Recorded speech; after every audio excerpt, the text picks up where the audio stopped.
Donc nous voilà à l'intérieur de la porte du temple. Vous voyez que la façade n'est pas très large, mais que les portes occupent beaucoup de place. Ce sont deux portes monumentales avec de très belles moulures de style gothique de chaque côté dans les encadrements. Et puis également, ce qui est très beau, ce sont les vantaux de la porte qui sont ornés de plis de serviettes. Alors ce que l'on appelle plis de serviettes, c'est ce type de décor qui est toujours sculpté dans du bois et qui imite des tissus qui auraient été plissés et aplatis.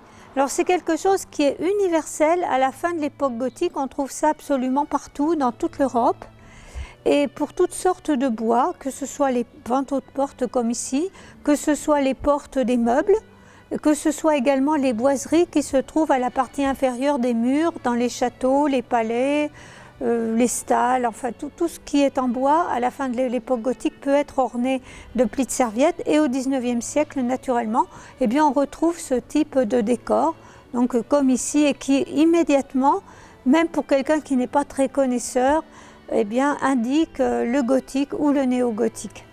Nous sommes devant la plaque qui a été prélevée de l'ancien temple détruit en 1912.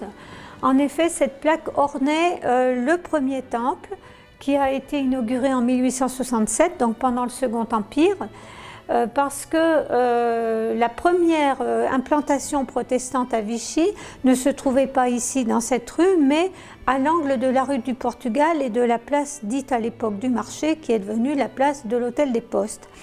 Alors ce premier temple avait également été construit grâce aux fonds apportés par la communauté britannique et aussi donc par la paroisse protestante.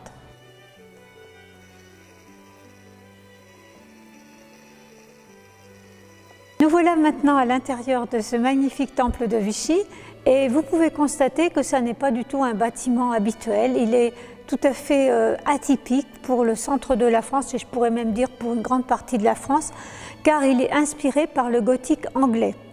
Alors pourquoi le gothique anglais ici à Vichy? On est quand même un petit peu loin de la perfide Albion. En fait, il y a deux raisons à cela.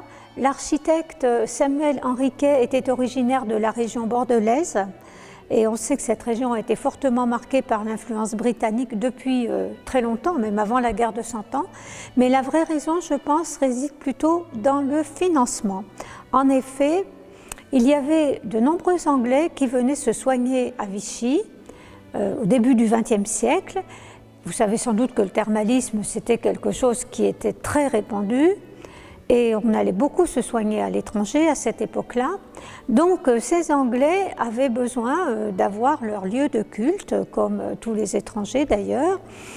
Et donc ils ont décidé de s'unir à la paroisse protestante qui existait déjà et de faire construire un temple. Mais ce temple, évidemment, est très fortement marqué par l'influence de l'architecture anglaise. Et en Angleterre, le grand style le plus identitaire, c'est le gothique, qui commence très tôt et qui finit très tard. C'est-à-dire que le gothique en Angleterre commence au XIIe siècle et dans les années 20 du XXe siècle, on construisait encore en style néo-gothique. Donc c'est vous dire que le gothique, c'est quelque chose de britannique.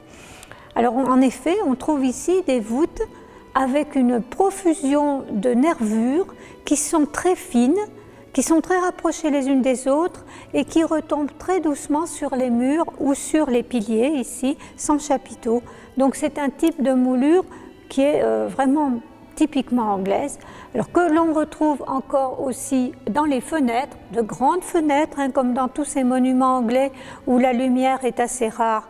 Donc il y a toujours de grandes fenêtres avec des remplages qui sont des remplages, c'est-à-dire des sculptures à l'intérieur desquelles se trouvent des vitraux qui sont tous aussi en forme de flamme, donc qui marquent la fin de l'époque gothique.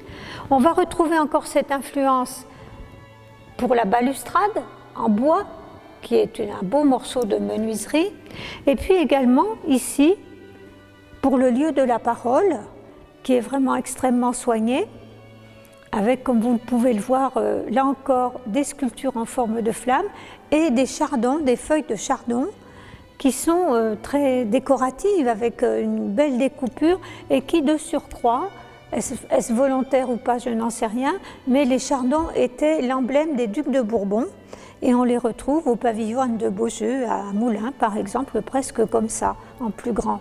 C'est peut-être l'effet du hasard, hein. Mais enfin c'est intéressant de le noter quand même parce que ça donne une petite touche bourbonnaise dans ce milieu complètement britannique.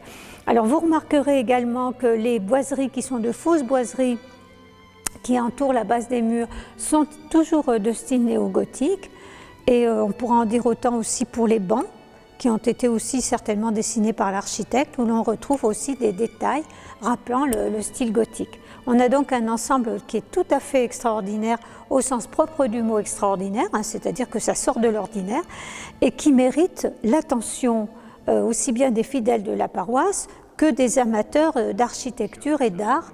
Et donc c'est pourquoi il faut trouver des financements suffisamment importants pour pouvoir procéder aux restaurations qui sont indispensables pour que ce temple puisse continuer à vivre, à être un lieu de prière et aussi un lieu de visite et un lieu d'attraction pour tout le monde.